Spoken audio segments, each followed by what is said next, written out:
It is Thursday night, so you know what that means. This is Wrestling Chat with Friends. I am your host, Cheats. Joining me as always on this side of the ledger is my good friend EJ the Collector. EJ, how you feeling tonight? I am here. I am present. I'm accounted for, and I'm accountable. And I'm feeling good on this Thursday. I got my son behind me playing a little WWE 2K23, There as he he is. has been doing the last few weeks. He wants a little bit of screen time, so we're going to give it to him. But I'm feeling good. I'm ready to talk some AEW. Let's do Collector's Choice first. Speaking of Yeah. AEW, some things came in. They were on sale. I was kind of looking at my back wall, looking at my side wall, seeing, do I have any gaps I got to fill in? And comparing those prices. I always go through ringsidecollectibles.com. They're a great website. Not a sponsor, but a favorite of mine. Favorite of mine too. So from series 6 of Unmatched, which was their second line of toys, they have Unrivaled first, and they're on series 13 of that, which comes out in January. I've made some picks from there already. And with Unmatched, they're on series 8, which they've announced have not shipped yet. But from series 6, I picked up Ortiz. In a big storyline right now. It is. Probably And one of his best. his former tag team partner, Santana, who is starting his return back to AEW after being out for a long time. This is when they were a tag team. I think they did a Blood and Guts. Yeah, they did like either Blood and Guts, Stadium Stampede, something in that outfit. Yes. So they made some figures to that, and a big announcement. Been talking about it for months. Been waiting for it for months. Finally came in from the previously mentioned Unrivaled Series 13. The only figure as of now that I've bought from their latest line, Danhausen. Danhausen. This So is what's the deal with Danhausen as we know it? What's his he's hurt? What's his situation? the deal with Danhausen is that he's hurt. He had a shoulder surgery he's rehabbing from. There's probably, I don't know the reason why he's not being used on television. He certainly can travel because he is out there on the road most weeks doing, he is still one of AEW's marquee merch movers. Right. On Ringside Collectibles, his figures are always 1 and 2 for the week. His t-shirts on AEW.com are among the top always. He's a fan favorite. So I bet he's being used sort of as an ambassador role right now, not necessarily on behalf of AEW. And I'm speaking for Danhausen, and I shouldn't. For Danhausen. I'll probably get cursed for this, but he is one of my favorite people to follow on Twitter. He's out there at Comic-Cons. He's doing signings of his toys. And when he's out there, he's promoting AEW. So I'm sure AEW is fine with that. When they have something for him, when he is ready to come back, he will come back. There's no way they're letting go of that guy. He is entertaining, and he can go in the ring when he's ring ready. And big feature for Danhausen, obviously. He's very nice. He's very evil. Big fan over here. I'm a huge fan of Danhausen in that sense. I think he's funny. Obviously, never been much of a gangbuster wrestler. Like he always loses. But I do. He's been out for a long time. Yeah. He's been out for a long time. Matter of fact, he signed with AEW hurt, basically. Remember? Basically. Yep. And then he's been hurt basically his whole AEW run. Now, and again, you don't use Danhausen for in ring kind of stuff. But That's right. But he is a wrestler. When he returns to AEW TV, his return will get a pop as big as they've had just about, because he is that popular with the fans. I think he's extremely popular. We got to figure out what to do with Danhausen. You mentioned it. We'll get into a lot of the recap, but since your collector's choice was Ortiz and Santana, very interesting storyline with them two, putting them together. It's one of those lines now where I want to ask you, and if you've been following it, you kind of understand, are we getting worked as consumers, or is this kind of who was it? Was it Matt Hardy and Edge? Is it real beef that TK and AEW said, hey, let's make this into who you're gonna work for your first feud? So are we getting worked in the sense that Santana and Ortiz really don't like each other? Because a lot of the promo stuff you don't really understand it unless you've been following the tweets and the dirt sheets and understanding like, hey, it looks like these guys have a real problem. Like they're not really connected anymore after years of being connected. And now it seems like AEW is going to put Santana and Ortiz, at least in Santana's first return, into kind of a feud. And it's like, are they feuding because they really get along and there's a work, or are they feuding because AEW is trying to tap into real beef? The feeling I've gotten from this story, and I followed it just mostly online, like most of the dirt sheets have, and most of the fans have if they follow it through Twitter, that after he was injured, this all kind of started through their mutual friend and mentor, Conan, who runs a promotion in Mexico. He has a podcast like lots of other wrestlers. He was the first one, I believe, this was like going back 6 months ago when Santana was already out for a long time, that there is heat with these two right now. They're not talking. And that was sort of it for a while. And as Santana was nearing a return, it sort of came back up with, no, they're not talking. They've got some personal beef. So my belief is that there is legitimate beef. And when Santana was ready, him and Ortiz, possibly through Conan, whatever, I think there's a lot of truth spoken in probably Santana's promos about this. What they are both are professionals, and they have a relationship whether they like it or not. Yep. That goes back 20 some odd years. Good, So my guess is that Tony presented this. I'd like to think Tony presented this carefully to them, and either through mediaries or through themselves, through Tony Schiavone or through however they've agreed to do this. And, maybe through Conan, he's telling them both, hey, if y'all are brothers, this will get y'all back together. You may not see each other on the right side right now, but do this to work this program because your boss wants you to, and it'll bring y'all close together. That's what I sort of hope, if I'm fantasy booking their friendship, is that it gets repaired. It's legitimate, but it gets repaired through being pros and working through it. What do you think? I don't know. I mean, that's good as theory as any. I don't think it's been totally made up from Jump Street. I do not think it was totally made up. Yeah. Conan dropped. No, I don't believe it's that. Yeah. I believe this does, like a lot of things in wrestling, stem from a real situation. That professionalism solves a lot of things. We've seen professionalism not followed by a lot of people, both management and talent, over the years and decades of wrestling. I don't see this one. I don't think it would have gotten this far already.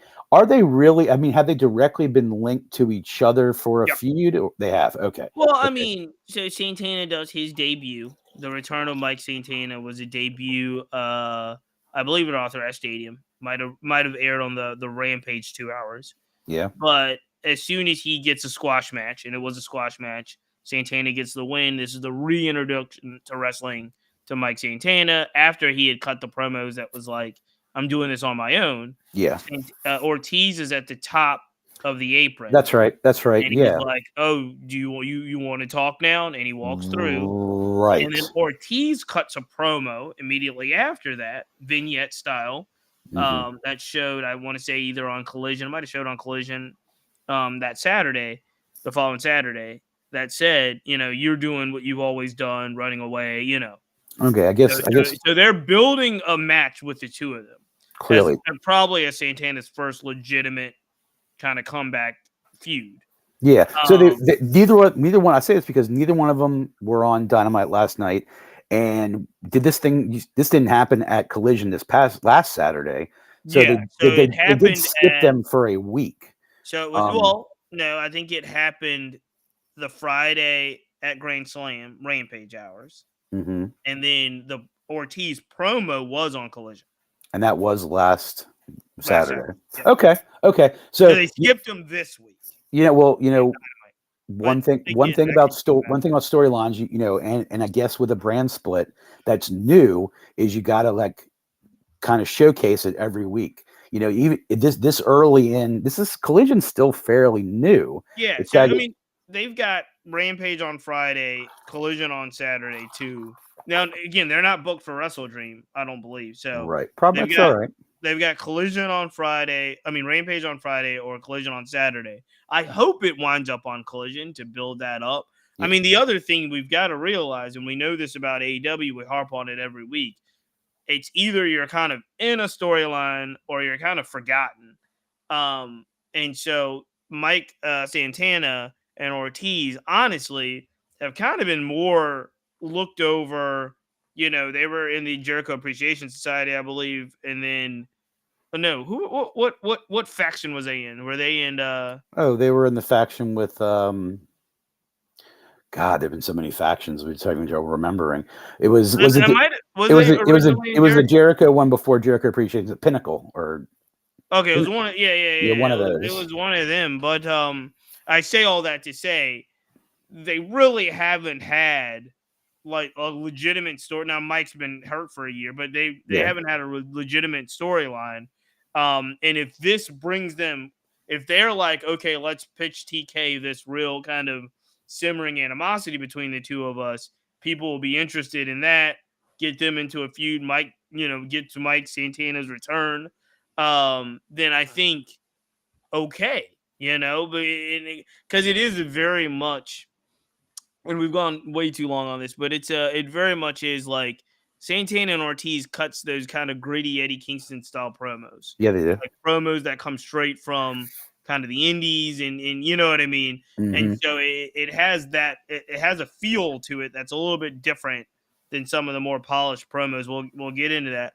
But hey, look, they might not find interesting space in AEW, even with 3 shows and I don't know how many hours, unless they figure this out first. So maybe this is a way to keep them in the limelight, and I like them both as wrestlers and personality. So we've hardly ever seen them. I mean, not sure we've ever seen them do extended singles runs. So they've been prime and powerful since they've come in. This is new territory for them. You can be Scorpio Sky, right? You can be Ethan Page. Like figure out, like you know what I mean. Right. Like if they can figure out something that keeps people interested, even if it's some real life animosity there. Hey, look, it gets them on TV, right? Let's talk about Dynamite last night before we go into the WrestleDream card and predictions, because you said you quoted at the end of the show on our group chat that it was a very interesting show for you. Like the word you used was interesting. I want to get to that. But my thought about it was on a top line. We'll go into some of the individual stuff later, but on the top line, see if you go with me on this. This episode, last night's episode of Dynamite, felt more like a Collision episode than any of the other Dynamites. So Collision does some things that I think are very specific to Collision. But this Dynamite episode seemed to have bleeded in, I think, some of the promos and vignettes and style. It's not Collision, but it felt more like a Collision themed 2 hours than previous Dynamites, if that makes sense. But I want to hear your take. Why did you use the word interesting? Well, I use the word interesting, but I want to quickly respond to what you said. I didn't think about it in those terms, but I think you're right. And I think the direct reason it felt a little Collision-y was the fact that Bullet Club Gold had a prominent appearance on Dynamite when hasn't been the regular case lately. They're usually Collision folks. Yep. So, and they even did a good recap or review of Ricky Starks and Bryan Danielson. Yep. So I think in those ways I could see what you're saying. Great. I would also say so the vignettes, so the righteous vignette promo, the even the Adam Cole MJF just like outside of the wrestling ring on the boat, like all of that stuff to me kind of gave me more of what Collision is kind of doing. Well, Collision just doesn't, because that was certainly thought of as CM Punk's show for the first 8 episodes. They are without that. They're obviously without that. Now, we don't really know who has taken direct control of that ship. Is it Tony? Is it a mixture of Tony and Bryan Danielson? We've heard a lot of rumors, But whatever direction CM Punk had that pirate ship steered, he's no longer there. So it's going to maybe look and feel a little different. And the fact that it might even create some uniformity if some of the same guys are producing it. But here's why I thought it was interesting. That I thought that Dynamite top to bottom was, B to B plus, great interactions. Don Callis's segments have been great. Building up to WrestleDream had been fantastic. But I think there was, I don't like too much criticism. I thought the crowd really brought it down, because I think it should have been a more special episode. And I say that because first of all, let's just say AEW has been throwing quite the curveball now, because they had the hottest storyline in wrestling. They were building it to something, and there has likely been a significant wrench thrown into the program with the injury to Adam Cole. So Adam Cole breaks his ankle. Adam Cole he stated he broke his ankle, tore ligaments from his dive off the ramp at Grand Slam, just jumping in to come around to save MJF. We all saw it, when it happened. He landed awkwardly. He was limping the rest of the time. By all accounts, it clearly looked like it was a shoot injury, a real injury. We're not being worked here. You don't think in any way we're being worked? I was surprised when that became such a hot topic, and I think it maybe accelerated because of the closing of last night's Dynamite, which had even a little bit more mystery to it, and we'll address on that. Yep. But man, because of that, they had to probably rewrite some things. Yep. But Jay White, and Excalibur and Taz did a great job of putting him over yesterday. Jay White was just like MJF is definitely a generational talent. Jay Lethal is probably the premier free agent, next big signing. Definitely got interest. Yes, Switchblade. Jay Lethal, and I love Jay Lethal. Definitely Jay White, not Jay Lethal. Yeah, I love Lethal, but not. So I was anticipating that confrontation almost as much as any confrontation in modern wrestling lately was Jay White coming to AEW and getting in the main title picture with MJF. Two fantastic talkers, two fantastic wrestlers, two fantastic personalities, and they showcased it last night with a really long segment. Mm-hmm. The crowd seemed like it was there just to start chants of whatever punchline was sort of said, and that's what they did. When Jay White came out, I wanted a really huge reaction from the crowd. If remember we used to do the pops of the week, that would have been my pop of the week, was Jay White coming out, because we probably weren't supposed to get it yet, but now because of Cole's injury, that's going to play out in a very different way through vignettes. They're going to, we should totally bring that back. I forgot about that pops of the week. And so really Jay White and MJF, if they're going to have, I think if they lit that fuse last night, let it go, because that could be a feud that lasts in the rest of the year. It really jacked up a notch with the end of the show, which is that part of the show you did or did not see? Did you see the end of Dynamite? I know what you're talking about. The Masked Men beating up Switchblade. Yeah, something we hadn't seen in a long time. Mask is back. Mm-hmm. And so under normal circumstances, the devil mask means MJF. He's the devil himself. And so it wouldn't be a mystery. But for some reason, AEW has built this thing as like, what do we do with this mystery? Is MJF being set up? I don't know. And I love it. I'm here for it. Yeah. When I first saw it, I mean, sometimes, I've consumed so much wrestling that sometimes I'm not that quick on the take to see these things. I said, when I first saw it, I said, oh, MJF has this goon squad, whatever that is. I didn't even think about who they were yet. But there's MJF reminding people that this enormous face turn, he's still the devil. Cool. I didn't quite associate it with even Adam Cole yet until like minutes later when I got off, started checking social media. That was Adam Cole under the mask, and they showed pictures of the mask in Cole's side of the locker room on some previous Oh yeah, promo together. This is perfect for you. This is perfect for you. It sure was. So it got me. This is a rabbit hole you can go down. It got me thinking. Okay, so what I didn't jump to was Cole was wearing the mask, so that injury is a work. I didn't quite take it that way, and I'm hesitant to run with that. Okay. Is Cole doing the? Is it going to be revealed to be Cole? But is it part of his buddy with MJF until the eventual? I don't think I'm not sure that Jay White getting roughed up by this squad directly correlates to Cole being conflicted with Roddy and the Kingdom. I'm not sure, but here's the thing: I don't know, but I'm totally in for it. How many guys was it? These are the questions. It was literally. It could be Taven, Bennett, Strong. Was it three? It was three dudes. Yeah, that's the thing. And the devil. So here's the thing. Conspiracy theories have got me worked up as well, to the point where I just wanted a QR code to show up. It's going to be Cole, Strong, and the Kingdom. Okay.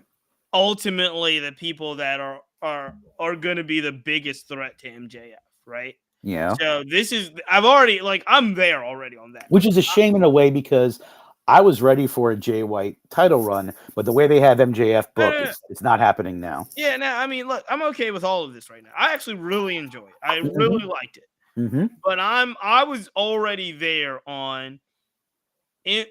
Cole is somehow going to beat MJF to the heel turn. Yes. And he's already got his ready-made crew. Yes. Who are putting on this facade. Yes.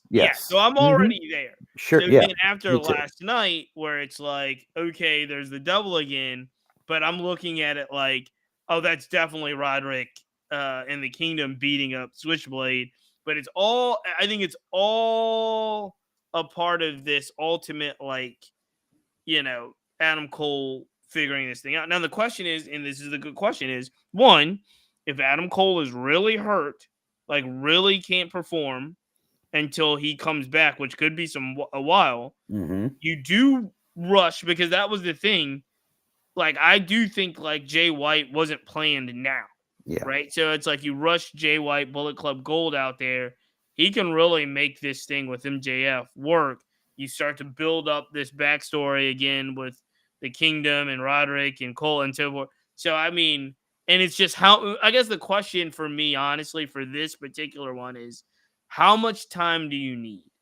And how long can the Jay White Switchblade story run with MJF? Does it go all the way to like another kind of pay-per-view type thing? But somehow AEW is going to figure, and again, I'm giving AEW a lot of credit, but AEW is going to figure out this long-term kind of shtick with the Kingdom, Roderick, Adam. I just hope they don't call it in too soon. I think the MJF Cole thing is still a really great story. I think you add in like a feud with the Bullet Club Gold is really intriguing as well. I don't know. I might be the only person in America that's still waiting for like the Kyle O'Reilly shoe to drop, because it's like whenever Kyle O'Reilly gets back and his, I'm sure he's going to be with Cole and Roderick. Yeah. Like, I'm still waiting for all of that to happen, but I am very intrigued and excited. And the other thing is, since Bullet Club and Jay White has really touched down in AEW, like really signed and become a permanent fixture, Jay White doesn't take pins.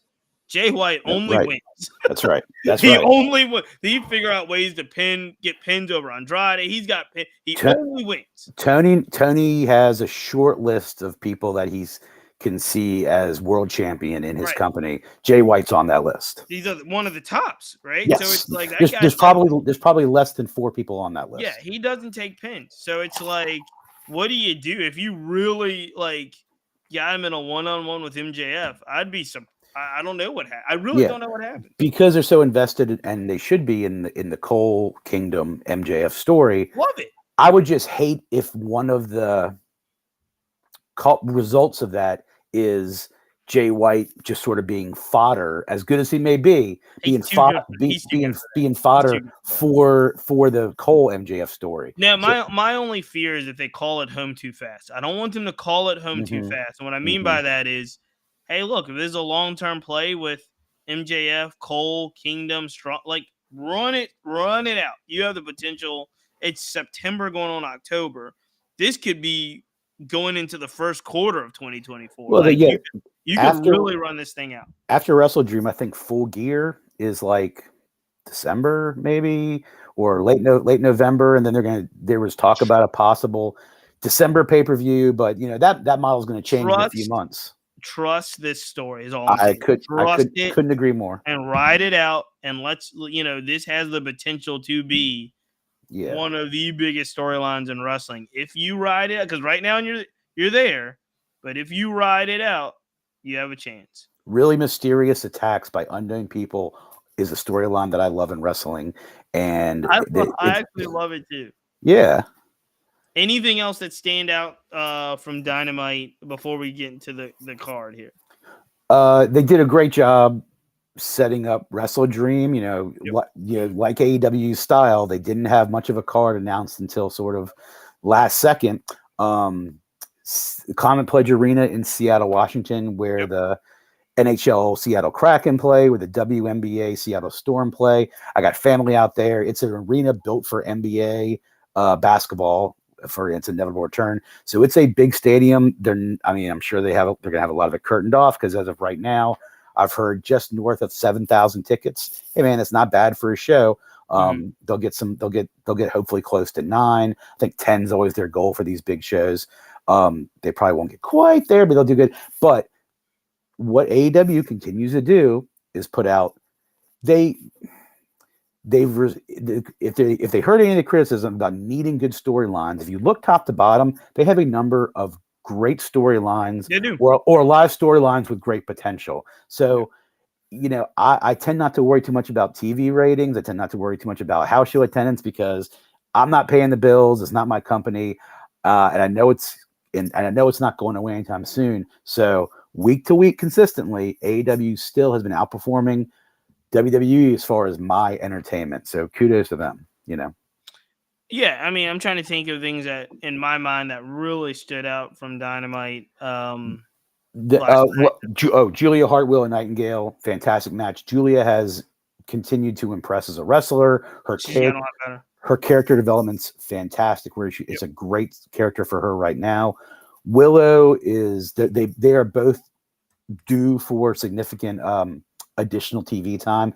Julia's going to get it because she's getting that TBS title match at WrestleDream, and Willow, we love Willow. Yeah. No released WWE superstar showed up on Dynamite last night, so another week goes by. Although an AEW star showed up in WWE this week, as Jade reported to the Performance Center. I'm glad. Hey, let me say this. Okay. She got a lot of hate this week because people are going to hate for everything online. She got a lot of hate for leaving and showing up in WWE, and kudos to Kenny Omega, who put out a post on X, formerly known as Twitter, just basically saying, hey, you guys, I don't know if you know this or not, but when our fellow wrestlers go to other companies, we wish them well and cheer them on and want the best for them. Like, that's how this works. Back, so he, dropped the fourth wall, but it was a message that I think needed to be said because, good for Jade, who's following her dream. Yeah, there's a lot of tribalism in wrestling. We always talk about how much that kind of bothers us as a show. But the interesting thing about the Jade thing, and you pointed this out on a number of shows, how kind of overly and profusely grateful she has been to AEW and TK and everyone for giving her a shot. And I think that is fair. What Omega and those guys did was fair. They knew coming from Omega, no one else had to say anything because he's an executive VP. Everybody knows his role in AEW. Mm-hmm. And it doesn't seem like it's a bridge where, hey, it's the wrestling business. 3 years from now, Jade Cargill could walk right back through AEW's doors, right? Look at William Regal, obviously Cody Rhodes. Look at these guys that are kind of bouncing back and forth from one company to another. I think we're going to see more of it next year too. I mean, I've always said this, and I mean it. It's not really a competition until the door swings both ways. Mm-hmm. It's not really, it's actually a level of establishment for AEW that they can say, look, Cody Rhodes and Jade Cargill are huge stars, and they were over in AEW, helped create it, or they got their start there. Those are big deals. I think much bigger than the other way around, an established WWE star going to AEW, because where else are you going to go, right? You know what I mean? So right. I think this gives some more. I think a Jade Cargill gives so much legitimacy to AEW, because again, this is AEW homegrown talent, homegrown discovery, whatever you want to call it. This is not somebody that was in WWE a long time ago, starts AEW and goes back to WWE. This is completely different. Mm-hmm. And we'll talk about this as time goes on. There was some chatter on X about even can WWE kind of promote two black women stars in a way that's effective. Not saying that Sasha, obviously Bianca and Sasha Banks are both black wrestling stars, but it was very clear in the conversations we were having that a Jade Cargill Bianca Belair feud is going to have a different tone than even in black culture than Sasha Banks and Bianca Belair. It's just it's just going to be a different tone. And it'll be interesting to see how that works out. Speaking of which, I guess let's just jump right into the WrestleDream card, and then we can backtrack on some of the build up, because there are some things in the build up to the WrestleDream card which I do like, that I do find really, really interesting, if you will. So let's talk about, I guess, the first match I have on my list. This is not in any particular order. Is one of the match. This is one of the issues that I have with AEW, and just because like TK in his mind knows what a really cool match would be, right, and knows like what would be like cool to see, but it doesn't get built up in the way that it's supposed to get built up unless you're just a true wrestling nerd. And you know where I'm going with this. I do. The Bryan Danielson Zack Sabre Jr. match was one of the top ones on our card. As a wrestling kind of nerd, I know this is going to be a very awesome technical wrestling match. You could have put those guys in a main event somewhere and have them go for 60 minutes, and they both could do it. But in regards to AEW storyline, this makes absolutely no sense. Zack Sabre Jr. is not all elite. So in the sense that he's exclusively under AEW contract and work AEW every week. So the idea that this is any more than a novelty one-off, that hopefully Danielson gets the pin, you know what I mean? Right. I don't know what we're doing here. But you tell me what you think. You're right. But this is the tribute match to Antonio Inoki, I believe, on this card. This card was set up in celebration of Inoki, who passed on the date last year. This would be held on. Inoki, obviously very influential to Tony Khan, or at least he's presented it that way. He hopes this to be an annual pay-per-view. But yes, you're right. There's been no build. I mean, the two haven't interacted. Daniel's going to wrestle at Collision this Saturday with Zach on commentary. That will be their first, face to face before the match. A true tip of the cap to nerds everywhere. If you're a 12-year-old kid who's with his dad, then you guys have become big AEW fans. Nothing crazy. You don't know Zack Sabre Jr. You're saying, okay, Excalibur told me this guy is a big star overseas, and but yeah, this is the match not for the casual wrestling fan, not for the casual AEW fan. Even it's the tribute to people like us. That's why I'm excited about it. Say the wrestling card. This is what is true though. These are the two of the most technical wrestlers on the planet right now. Yeah. Two of some of the best wrestlers who have ever done the job. And yes, for me, I don't know. I guess it's never happened before. I don't care what's happened before. I know what I'm going to get when I see this, and I'm excited about all Bryan Danielson matches these days. Zack Sabre Jr. has been on my radar for a bunch of years. Him and Will Ospreay I've always sort of had together as like two guys who I would love to see in WWE before AEW was even created. I said those are the two top stars from what I know about Japan and Europe, the two that should be over here. I didn't know about Walter, now known as Gunther. Didn't know about him, but I've known Zack Sabre Jr. and Will Ospreay for years. So I'm excited to see Zack Sabre on American television for AEW against BD. And I have Bryan Danielson winning this match, I guess. There's no way that I think Bryan Danielson. Oh, I don't see. There's no way. I think Bryan. Unless I think BD would be happy to take a loss to Zack Sabre Jr. if the unless this is a start of like a 2 out of 3. If this is a start of a if this is Zack like Sabre Jr. gives you 3 months in AEW and they can feud. Unless this is the start of a feud. If this is a one-off, like I think it's going to be now. It's Bryan Danielson's not losing this match. But it'd be so coming to the end of the year, it'd be great if Danielson's Zack Sabre 2 was in Japan, a few months from now. You know what? There is a chance. I'm still picking Danielson. But the other thing that would make sense is that Ricky Starks interferes. Ricky Starks, costs Danielson the match and they continue their feud, which is really ramping up. So there is a foil that could come. Big Bill and Ricky Starks could foil Bryan Danielson. But that would be the only way that this match ends without Bryan Danielson. Since I don't know long-term plans, don't know what Zack Sabre's contract is with anybody, I'm going to say in a classic, it's going to get a 5-star match. Danielson. I do not think it's going to be a 5-star match. No, I'm predicting 5 stars. It's going to be a good match, but maybe wrestling nerds would be like, oh, it's going to be. Meltzer's going to give it 5. Yeah, we'll see. That's my prediction. We'll see. What's next? A match on the card that I didn't know I needed. I do enjoy the build-up, but it is Swerve Strickland versus Adam Hangman Page. Yeah, they're trying Swerve Strickland featuring the ever-popular Prince Nana, who apparently is really growing in popularity due to his dance. Due to one dance. Yeah. They've putting a lot of emphasis in this because it's sort of the contract signing kind of closed the show last night. And there was the only thing you remember basically from last week's Collision was that epic promo the two of them had, and they had sort of another one last night.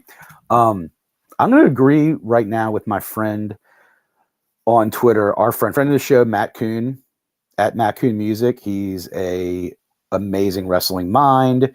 He's a thinker, fan of AEW like us. He is down right now on the way Adam Page is being presented because it makes Adam Page look exactly what Swerve is kind of calling him out to be, which is soft and kind of weak and not with his head in the game. And I think that's actually happening. And I don't think that's a good spot for Adam Page to be in. So this feud is now is really helping. It's going to end up helping Swerve a lot more than Page. However, Page will be just fine. He's always going to be considered a top name in AEW. But I think this hasn't been a great look for Page the last few weeks. Maybe that's the point, to elevate Swerve even more. But I do have Swerve winning this match because he has taken the lion's share of the sort of betters of the two in their confrontations. So my fandom for Swerve and Prince Nana is growing, and I'm picking Swerve in this one. Yeah, I'm picking Swerve as well. I feel like they've actually found something. It took a long time for me personally, but I think they found something with Mogul Embassy. I enjoy it. I enjoy Prince Nana. He's getting his own kind of moment now as well. And let's take him behind the curtain with another friend of our show. Will Washington is now doing some writing and work for AEW Creative. Yep. Everyone's a big fan of Swerve in that sense. So I'm going to go with Swerve as well. And I do think this hopefully kind of elevates Swerve to a higher level. It's something where he came in AEW, everybody thought he was going to be this really, really big deal. And AEW has a way of stalling out new talent. Even if they kind of want them to be big talent, they have a way of stalling out kind of the new hotness. And I think Swerve is figuring out his footing now with the Mogul Embassy, and I think he gets a win. I think he moves on and starts some really and like you said, Adam Page doesn't need it. Adam Page has had some last I don't know year 2 years. Adam Page has had some really really big time prime time matches. And That's he'll have a big run next year. But the rivalry with Mox, all kinds of stuff. So just give this one a Swerve. I'm with you. Swerve takes this one. Yep. All right. AEW World Tag Team Championships. I'm glad you're bringing this one up now. Aussie Open versus FTR. Solid enough build up. They're starting to like Aussie Open's an interesting tag team in regards to where they are in AEW's landscape. They're not FTR, they're not the Young Bucks, they're not the Lucha Brothers, they're not the Acclaim, but they've been kind of slowly building up kind of a reputation of being they're like a better best friends, like a better Trent and Chucky T. Yeah, I agree. And they came in with Ospreay really high, profiled. They were the Ring of Honor tag team champions that FTR beat when FTR was holding all the gold, right? Yeah. They're really accomplished, but they haven't had a signature like Aussie Open signature win, right? No, they really haven't. And they've actually been on a losing streak lately to raise some eyebrows of like, why is AEW using Aussie Open like this? What's the only thing that surprised me about this is the way this one's being hyped is FTR might face their toughest competition yet in Aussie Open.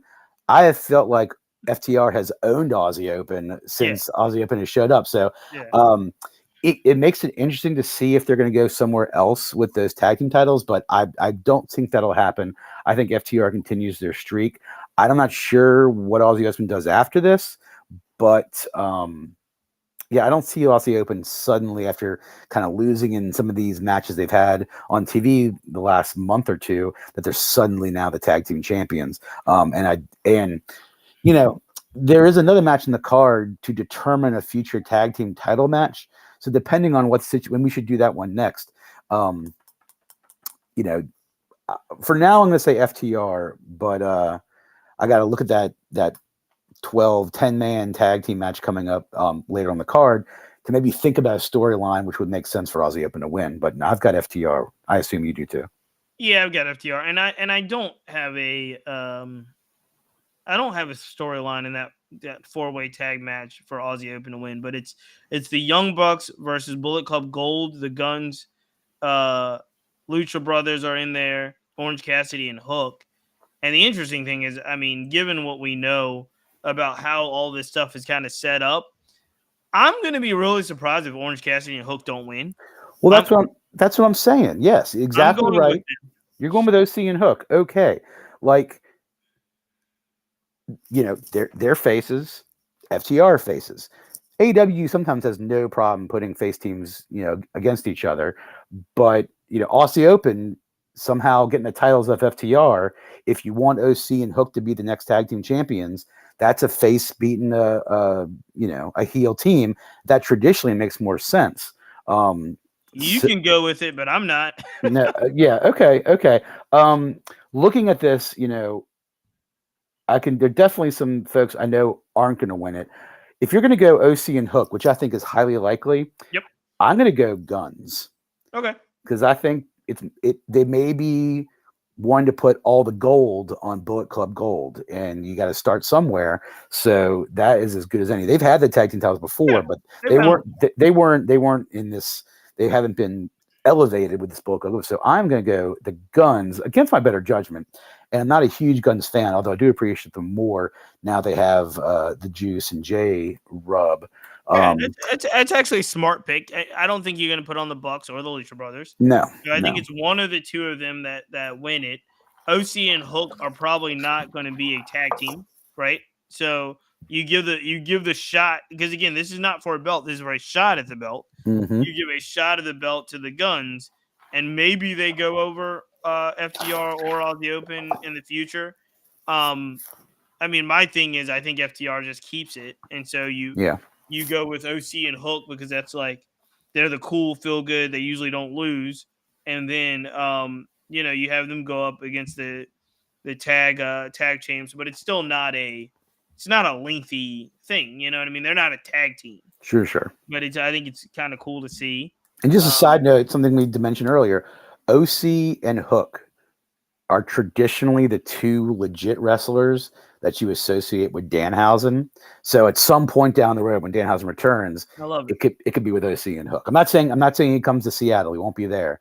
But anytime I think of Hook or OC, I think, oh, we're closer. Every day's closer to when Danhausen returns. Let's talk our favorite wrestler, yours and mine. Our favorite technical wrestler in AEW, Eddie Kingston. Eddie Mm-hmm. Kingston made some news this week outside of AEW by announcing because he's got the New Japan Strong title, and Open weight, yeah. he's got the open weight title, and he's got the Ring of Honor title. That he would no longer be doing any indies. Mm-hmm. I thought that was a really strange announcement, especially coming from Eddie. Then I found out Eddie was booked on several indies. Yeah. And in some of those indies, like the Defy card was a really big card, and Eddie was booked on it in a prominent spot. So he had to make the announcement and kind of let people know that he had made this decision so his body could heal and he's not going to do these indies at the behest. So he did make some news because a couple of those indie promotions were very upset. Sure. And they released statements basically saying, hey, look, Eddie's living his dream. We wish him the best, but we're really disappointed for our audience and we'll find a replacement, yada, yada, yada, yada. Eddie's in a match with Shibata, Ring of Honor. Both titles are on the line. Yeah, so what happens if Shibata wins? He gets both of Eddie's titles. Both of Eddie's titles, yes. So someone's walking out a three-time champ. Absolutely. However, I think it's going to be Eddie. I think Eddie just got the title. I think it's going to be Eddie's run for a little while here. And I do not think, given what we know and where we are in kind of Eddie's career, I do not think he's going to give up all the belts to Shibata at this moment. I think he runs at least to the end of the year. So I'm going Eddie Kingston over Shibata. As much as high as I am on Shibata, and anyone who watches wrestling should be, is fantastic. I think the story in place in these glory times of Eddie Kingston is you stack as much gold on him as he can handle, and he's gonna, he's gonna heal up. He'll go to Japan, and he'll put his title that he has on someone else's shoulders, that's due in New Japan. But for now, for TV optics, for AEW right now, and whatever partnership they have, this is great for all sides because it'll get Eddie back to Japan at some point, and he's in the big time right now, and it's great. I want to see Eddie Kingston draped in gold, so that's where I'm going to. Yeah, I mean he deserves it. Hey, look, he sure. deserves it, and more power to him. I'm a little interested in Shibata. Like, I'm assuming Shibata is all elite, but it doesn't seem like he's on a lot of cards outside of these big ones. It's probably one of those, like, I think he's kind of like guys who lean more Ring of Honor. Yeah. I don't know what his stats in Japan, but yeah, he's not. Yeah, he's not on the Dynamites, the Collisions, and the Rampage very much. Nope. He's sort of like, Missouri Suzuki had a long run for a while. He was on, semi-regularly. Shibata's sort of on that track right now, and then he'll disappear for a while, I'm sure. Interesting. Let's talk about, you'd mentioned her earlier, Julia Hart's on quite a run. Great character development. She's getting better in the ring. I would not say she's good, but she's getting better in the ring. Mm-hmm. They called out after the win, Brody King gets the mic. Brody King does the talking for her, which I actually like. It's kind of cool. Mm-hmm. And says they want Statlander. They booked it for WrestleDream. Does look like she's going to be the sacrificial lamb in my mind, but I mean, what do you do? Julia Hart, I don't think she wrestled. This is just me. I don't think she's a good enough wrestler to carry the belt, the TBS title, especially how prestigious as that title has been in AEW history. I think Stat's the right person to have it right now. But build up a good match. I think Stat wins somehow and retains and kind of keeps that title streak going. But stranger things have happened. I'm gonna go with Statlander. What about you?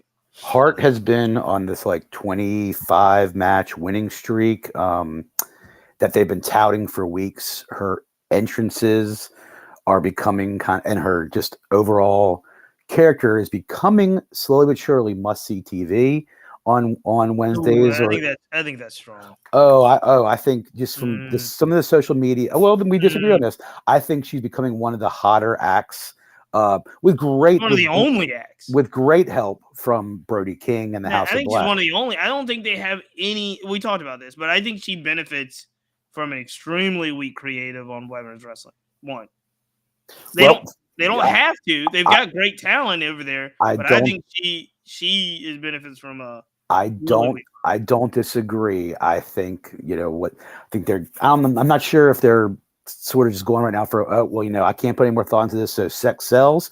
There's nothing to suggest they should do it that way, and they shouldn't do it that way. There is nothing wrong with Chris Statlander. She's one of my favorites. She's great. Yes, that's cool. I don't know if from when I'm watching wrestling, when I'm watching AEW now, I'm getting the sense of they're putting increasing emphasis on Julia Hart as this sort of dark, mysterious creature. The winning streak, the consistency she's been on, getting a win over Willow is huge. The way I'm looking at it, Statlander's done great. As sort of been has took the title off Jade Cargill. I think she connects fine with the fans. I think she connects above average.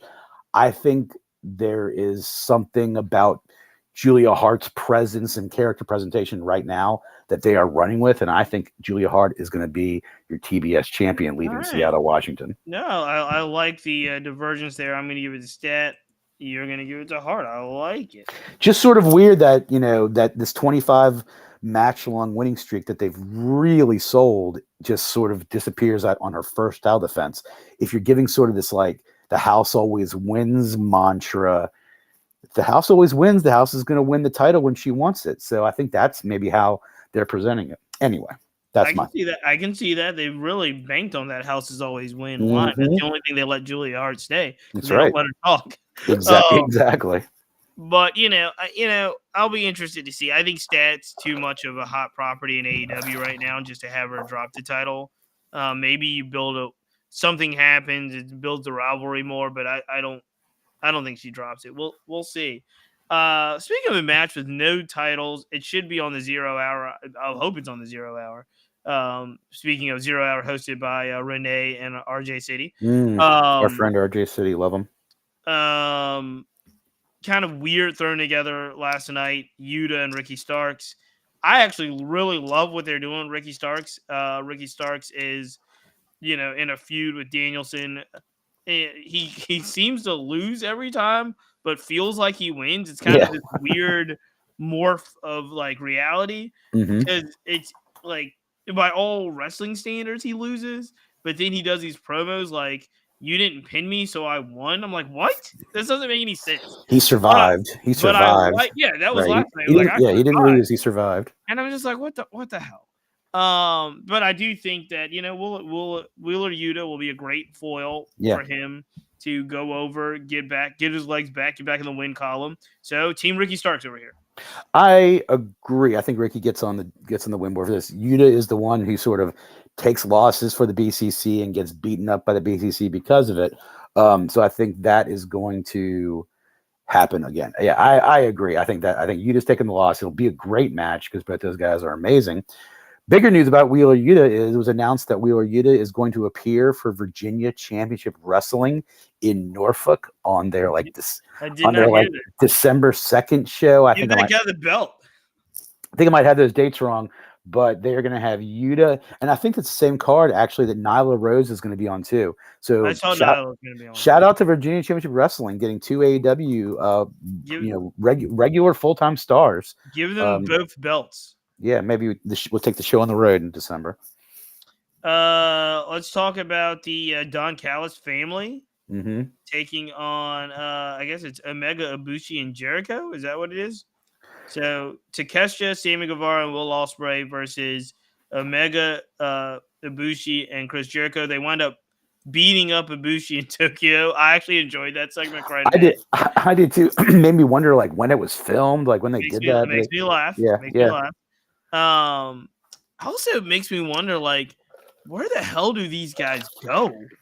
Like, I guess, like, when Hmm. they're not on their kind of schedule, like when they have like their kind of, their Monday, Tuesday off or whatever.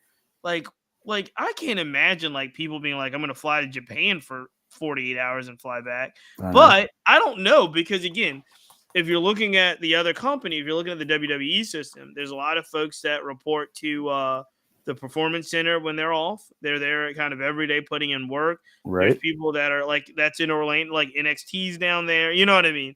It's just a lot.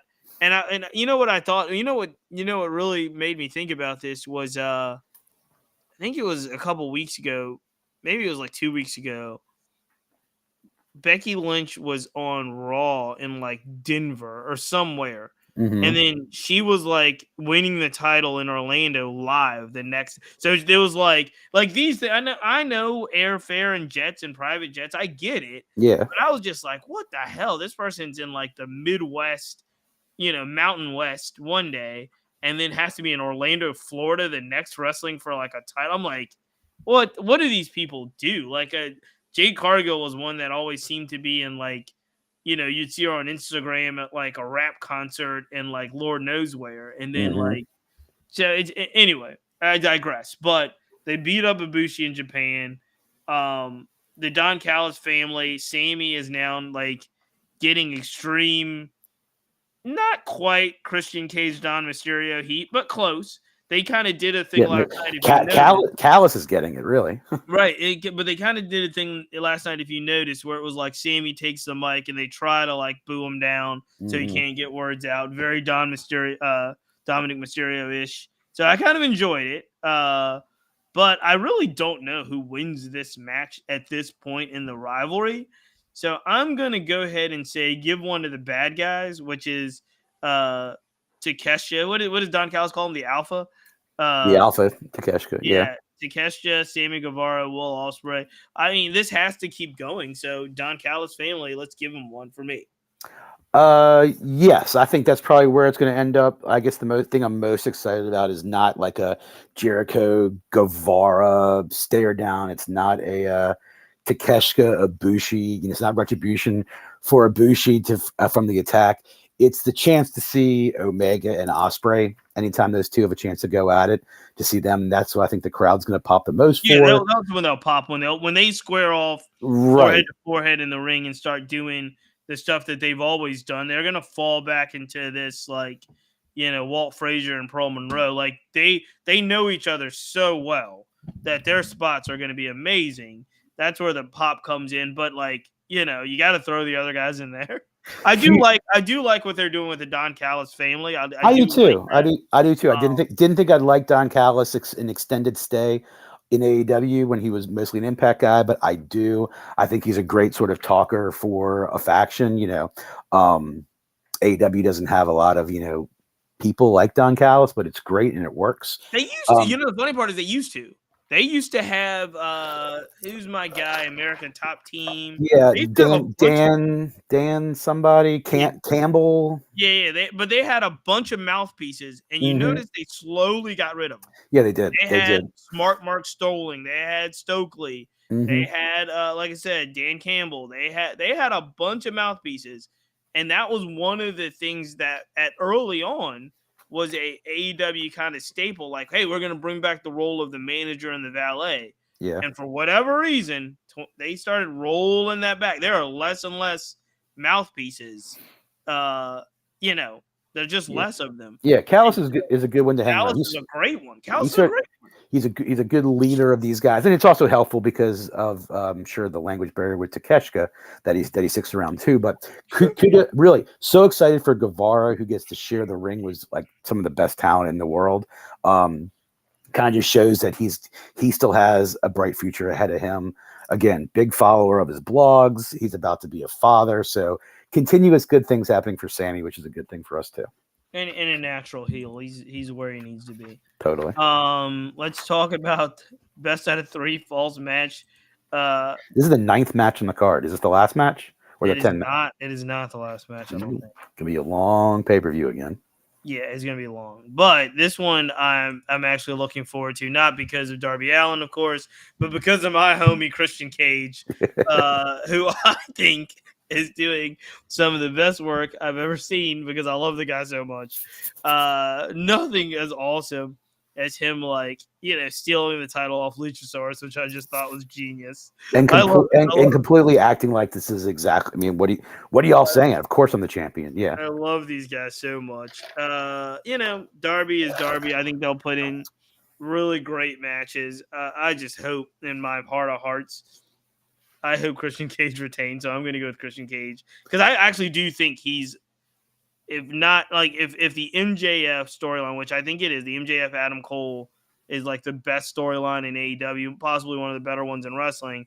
I think this Christian Cage Luchasaurus like is as good as like anything we're seeing. Like it rivals to me what Dominic Mysterio is doing on WWE. Cage was calling out all the dead and missing relatives of Darby Allin yesterday. That's definitely been his MO. It was great. This sit down last night with JR was fantastic. Unfortunately, the one downside of last night was, according to Tony Khan, it was on Turner's side that had significant audio issues, which are kind of throughout the show last night.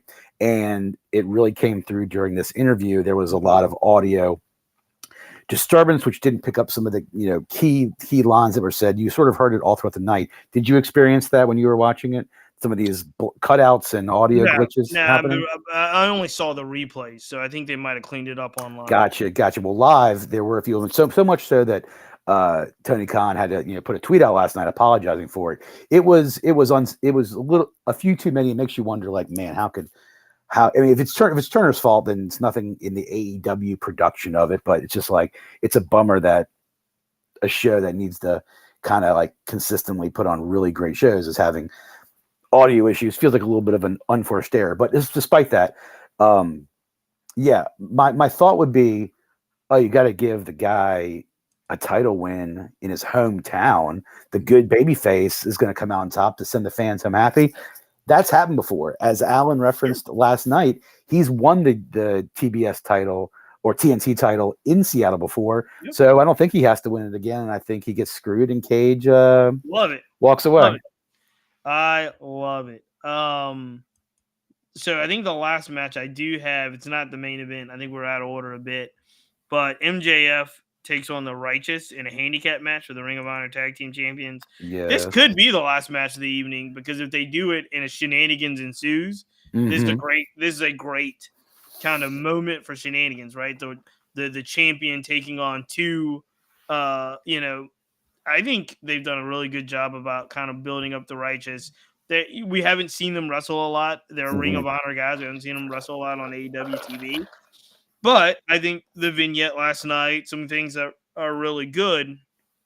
And if they do, like I said, if they do make this the last match of the evening, it does lend AEW a lot of latitude for shenanigans, future storytelling, masked men, mystery beat-ups. There's a whole bunch here. For whatever reason, I think MJF keeps the belt.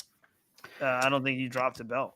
Yeah, I agree. I think MJF taking a loss or especially a pin in any scenario right now is a bad idea.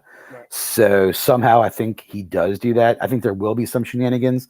My guess is the hooded figures from last night, they're going to keep for, I guess this is still an AEW exclusive pay-per-view, but I was thinking like this just has more because of the Inoki connection, like maybe it doesn't feel entirely AEW yet. I think they're going to save the building of that up for Dynamites and Collisions for the next few weeks. So Adam Cole, I think, will be involved if he can physically be there.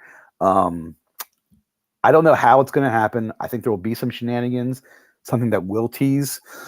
But at the end of the day, I think MJF will get his double kangaroo kick on both Righteous Brothers and somehow pull off the victory.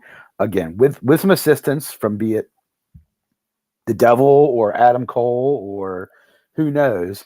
But Yeah, I'd be surprised if this went on last, even though you want to have sort of your signature star go on last. But if it does, good for the Righteous Brothers. Keep pumping them on TV because I'll take more of that. Those two were big talents. Those two guys were almost head to WWE, and it was suspected for a while that they were with WWE and were two of the men under the Firefly Funhouse costumes when Bray returned.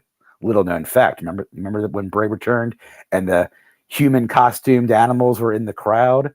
It was rumored that the Righteous were two of them and they were going to make their debut as part of the new Wyatt family. Did not end up happening. But they found a home in Ring of Honor, and now they're going to be vying for the titles. And I think they're going to get them, just not on Sunday.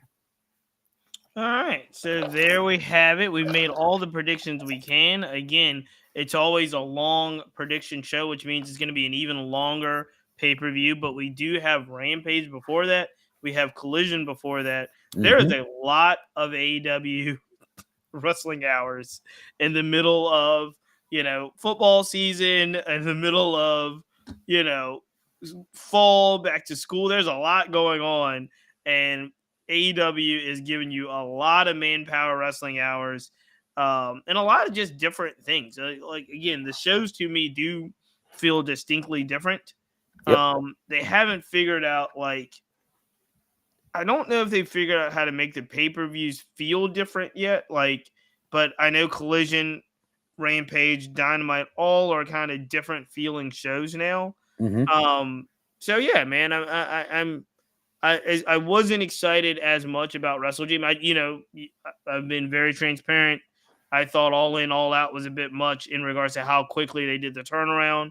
I kind of ate my words. I thought All Out was phenomenal. And All In was what it was. Obviously a great show, Wembley Stadium. But I thought for 7-day turnaround and coming back and giving you All Out, I thought they did a really good job. I'm starting to like even more the creative around a lot of these storylines and a lot of these buildups. I feel like they are, whether it was Punk's influence or not, I really do feel like they're laying tracks for better storylines. I do think AEW is being rewarded in many ways with the ratings and some of the things that are happening in regards to Grand Slam at Arthur Ashe Stadium. I think was the highest watched the Wednesday show. I think was the highest watched show of the year for them. So I think they're doing some really really good things. I think they got the right champion right now. I think MJF is the right champion right now. So I'm looking forward to Sunday, man. I think AEW is. We're always talking about like tracks. Are they on the right track? Are they on the wrong track? They weathered this termination of CM Punk, I think, extremely well weather-wise. Agreed. They've got to weather this Adam Cole injury if it's real. They've got to weather this in the midst of Adam Cole being a major, major player in the biggest storyline that they have. But if they can, if they can get Switchblade, they can get the Masked Man with the group. They can continue this kind of. I think they're doing some things that really impress me, man. I agree 100%, and I'm cheering for them. Two of us definitely want them to succeed, and there are attendance numbers to worry about, there are viewer numbers to worry about, but that's not for the wrestling fan to worry about. Wrestling fan needs to worry about finding enjoyment out of the product, cheering on the wrestlers, and hoping that it gives you the fix that you need, because everyone needs a wrestling fix if you're a wrestling fan. And AEW is doing it for me kind of week in and week out right now. So I just want them to continue what they're doing, and they're entertaining me. Absolutely. All right. So before we get out of here, I just got to give one big shout out to my own hometown Baltimore Orioles, where as we speak, they clinched the American League East, believe it or not, the O's. If you had that at the beginning of the season, there you go. A lot of as well, and Eli behind you might be excited. There's another big in Richmond, Virginia. There's another big card show at Regency Square Mall Saturday morning. Starts at 9 a.m. So there you go. We'll try to hit that after we go to my nephew's travel team game, which will be at J.R. Tucker High School on Saturday morning. JRT. Go Blue Ridge Elite, who will take the field. But yeah, card show afterwards. Absolutely. Regency Square. Love it. There you go. Hey, thanks to everyone listening out there. Follow us on YouTube, on Facebook. Our pages are Wrestling Chat with Friends, the group. And definitely follow us primarily on X, formerly known as Twitter, WCWF Pod, EAJRVA for me on Twitter. Follow Cheats, follow us. Tell a friend. Let's get more eyes on the product and keep on going. Let's do it. And R.I.P. Brooks Robinson. All right, man. Most definitely. We're out of here. Right. We're gonna count it up. Yep, let's do it. 1, 1, 2, 2, 3. 3.